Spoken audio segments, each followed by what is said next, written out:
So who here thinks it's bad to text while driving? See a show of hands. Hands up. Wow. Okay, who here has done it? Who here has text while driving? When you get on your phone, what you're saying is none of you could. Sorry. And then who thinks it's okay to Google yourself? And who here has done that? So that's the live version of our project, so thank you. So as I said, I'm Loc Dao, and thank you for having us again, Liz. This is my favorite internet conference in the world, so thank you. I wanted to just say hi to two of our team members that were here. So Janine Steele on my team from the NFB, and Lindsay Poulton here from my team at The Guardian. So we're just gonna, so who's seen 7 Digital Deadly Sins?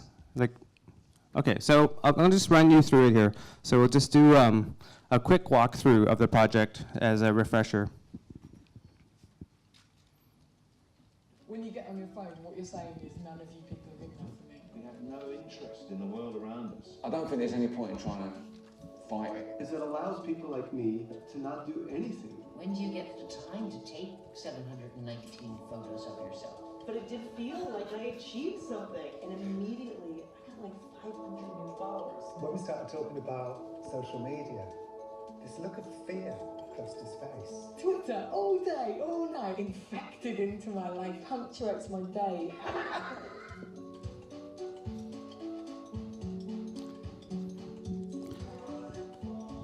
So we built this project around the 7 digital deadly sins, the 7 sins that we know, and we reframed them in the digital context, in a context of technology. So you can navigate around the project by sin. Here we're rolling over a sin just to show you the stories that we created and the videos that are attached to each one. So we're going to go into the sin of sloth.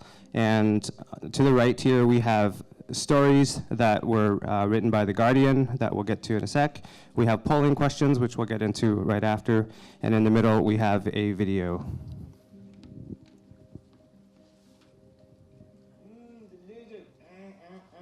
Come on. Oh, there we go. It's working. How do you attract a giraffe? There must be an app for that. The net provides us with this sort of smorgasbord of options. It's this dark and unpredictable and dangerous thing, and we just flit around it like plucking gummy bears off the back of a panther. We have no interest in the world around us. We're just constantly swiping, flicking all the time. What does the picture mean? We don't get deeply enough engaged in the campaigns that we click on. There's so much campaigning that your involvement can only be on a superficial level. In my youth, I'd get up and hit the streets, and now it's tempting to just click. This is going right on the Facebook page. People just think, oh, that seems like the kind of thing I'd be involved in. It's like a badge, It's like the digital version of putting a badge on or wearing a wristband. I've campaigned for orangutans, robins, sparrows. Retweet, here, help us out here. There's a rare starling in Tasmania that needs to be helped, Yeah, maybe, I don't know, yeah. Or maybe, look, here's an amusing clip of a goat in a shopping trolley. Oh, I'll go and look at that. This is what this has done to us. We're like gadflies, sipping nectar of deadly nightshade. So this is just coming. My dad is trying to raise £15,000 to move a tiger from Greece to San Diego. Please help and retweet. And then like an emoticon of a smiley tiger. What the hell? There's no context. I don't know, is the tiger alive? What kind of tiger is it? How's he going to get it there? Doesn't say. Why does he need £15,000? Is he buying a first-class air ticket for it? What is this? We haven't quite figured it out. We're curious, we like to know about things, but we're given too many options, and we can't process enough of them to really fully understand the full picture. Can you come to Polynesia to release some land snails? That was one of my favourites. I mean, I nearly did it. I probably would have done that had I not been so busy. Oh yeah, I'll do that. And then I would have been standing in Polynesia releasing land snails. Not one of the most dramatic release programs on the planet. This is the other thing, that I'm a bit clumsy naturally, and the swipey nature of this is kind of, you know, dangerous. Because if you get a little bit too handy with the clicking and the liking, you take your eye off the ball, you've adopted a honey badger. What am I going to do? I can't unadopt it. What kind of a, what? I just feel like a rotten person. Yeah, I'll adopt, no. I'd never be able to live with myself. Where are you guys? I want to get a penguin selfie. Bill Belly. So, also on the project here, I'm just going to go to one of the, just move to another send here, and we're going to go to Wrath, and we're just going to look at a written story. So, this story here, called "I Bullied a Girl," was one of the amazing stories that the Guardian was able to get with, you know, with what they do and their reach and access, and it's about a girl who bullied another girl in high school and thought she actually had made the other girl kill herself, and then realized that she hadn't, and was obviously very overcome and overwhelmed by it, and changed her ways after that. And so it's a real true confession, and we had to protect the identity of the person. So that's what one of the written stories looks like, and then we'll do more on the polling layer later. So you want to talk about the story world? Yeah, so the Seven Deadly Sins project lived obviously in the interactive on the Guardian site, but also on the NFB's site as well. Worked responsively for desktop, for phone and for tablet. But we also did a full edition in Weekend Magazine using the stories that you saw, but also additional reporting. So we had a full Saturday magazine dedicated to this, launching the project. Oh, and so we also have several different parts of the website. This is the front of the Australian website that we have. It also launched on the front of the US and the UK site, and also the tech front as well. We also did a social media campaign using little vines that we sent out. And sent it out on social media. Obviously, a digital project like this, we wanted to not just rely on the front of the Guardian's website. So in terms of, oh yeah, and then we sent out a press release. So, you know, at the NFB, we send out press releases every time we release a project. And, you know, another one went by, and I'm like, yeah, great, press release.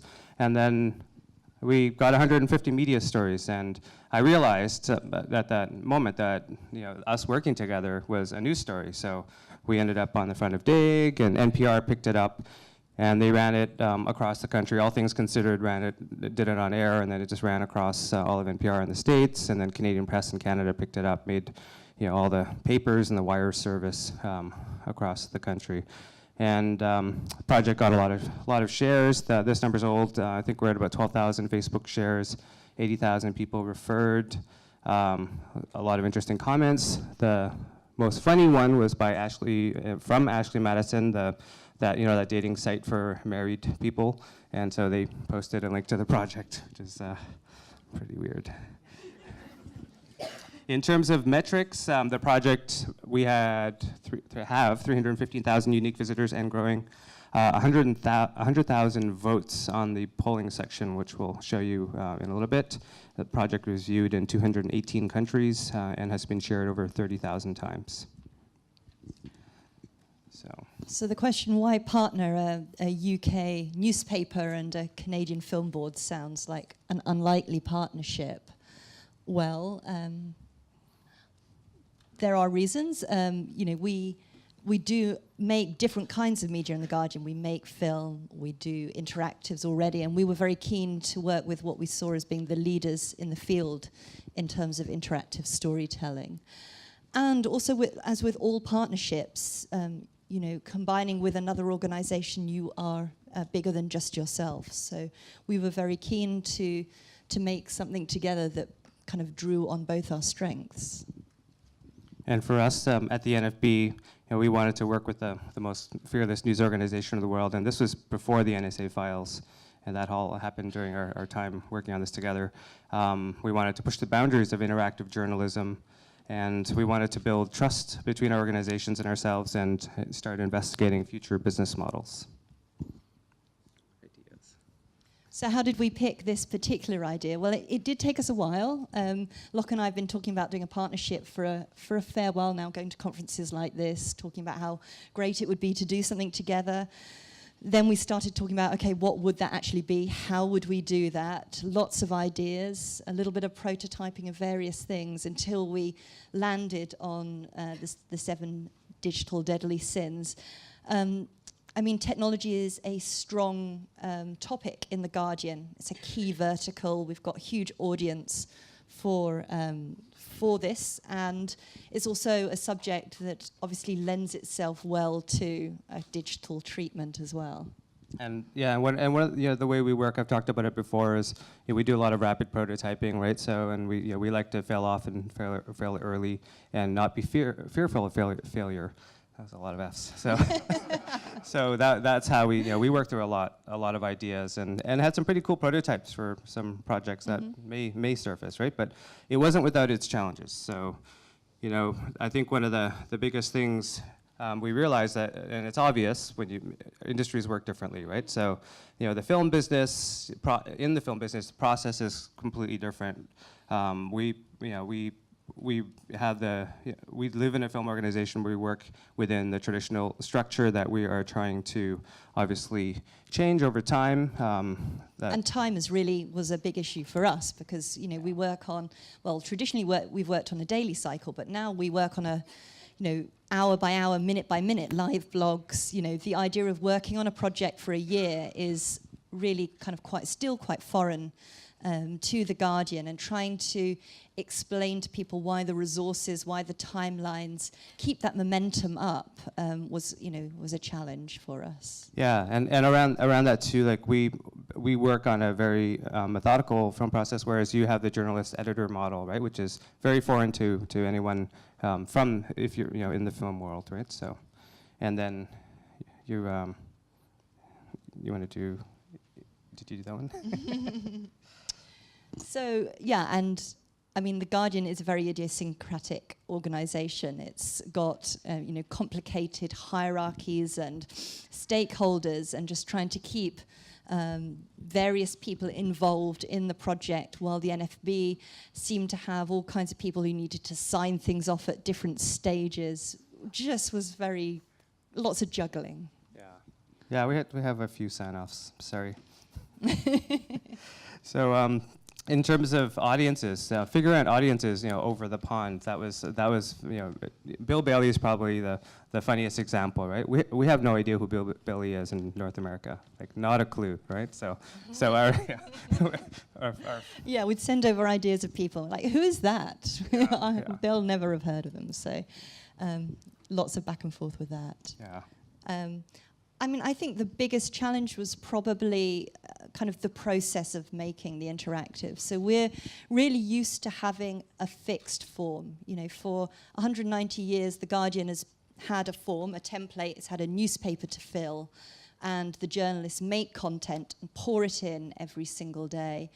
And so we were waiting for Loc to say, this is what we're going to make, and this is what we need from you. Please kind of send us these pictures, these videos, these ideas, this research, this data, these stories. And Loc was kind of waiting for that content because they're used to molding an interactive from the story, from that content. So there was lots of kind of like, no, after you, no, well, so what is it? What exactly do you need? What are we making? And yeah, we're only 5 years old compared to 190, so it's So in terms of how did we overcome the challenges? So I think that this is obvious, but honesty, being frank, it takes a while to build a relationship, to get to that point in a relationship where you can speak honestly with each other. And so when things got complicated, and they did, and it was we decided we needed to be frank and not to be scared to speak, right? Goals, we remembered why we wanted to work together. That definitely helped. And then trust. The common in internet culture helped because Fran has been creating for the internet as well. And we both have radio backgrounds. Fran was at the BBC, I was at CBC, so we oddly had a little bit of common understanding from that world. And then an example of our trust were the final contract for this project wasn't signed till literally like right before launch. Because of the changing nature of both organizations and this field. And I think linked to that, trust was playing to our strengths. We really had to trust each other's expertise, and we didn't know what this was going to be, and we didn't know what it was until very near the end. But I think I really trusted the NFB's kind of interactives, and that they would make something that the design would work for the project. And Loc had to trust our team with coming up with good stories and the kind of good quality journalism that he knew that we could produce. So we had to trust that we could trust each other with utilizing those strengths. And then we had to be quite flexible. Both organizations underwent a lot of change. The NFB underwent significant management shifts, and we're still without a CEO. So that kind of happened during the project. We had restructuring, management changes, which we seem to permanently be having, actually. Wasn't just unique to this project, but we just had to adapt to the changes in personnel and characters and strategies along the way. So in terms of feedback on the project, so the overwhelming feedback we got was around this polling layer, and it's something we wanted to just focus on a little bit. It seems really simple to use. You're asked 2 questions like we asked at the beginning, but to come up with, like in many cases, to come up with something that's actually easy to use takes a lot of work, and it took a lot of conceptual work for us to get here. I don't know if you want to add anything. No, I mean, I think that, we focused a lot on the written stories and on the videos, but it really was the actual interaction that people totally loved. And it was as kind of storytellers and people who come from film, radio backgrounds, it was a real lesson in how you can tell stories through interaction. And one thing that we kind of talked about this week was, this is kind of like, I see this as a new kind of documentary. It's a living documentary, right? It's evolving, it's live, and it's going to keep collecting data. The data tells stories, obviously. You did the questions at the beginning, so you just saw the porn question. I often look at porn sites as the question, and of those who absolve, 80% who absolve, 83% do this. So we decided just to collect a little extra from the data set just to show you who does it by country. So Australians top out the list, right, Hannah? And then the Americans are at the bottom of the list, and we're kind of in the middle, so. And downloading movies. Australians again at the top. They are liberal. Canadians and you guys in the middle, and then Americans, I think they're in denial, that's my guess. So that's it, right? Yeah, so that's the project. Thanks for watching. Yeah, thanks for coming. Oh, do I have to? Oh, Janine's saying FWA. The project is in the short list, the 3rd round for the Adobe FWA Cutting Edge Award for Site of the Year. So please go to thefwa.com and vote for it.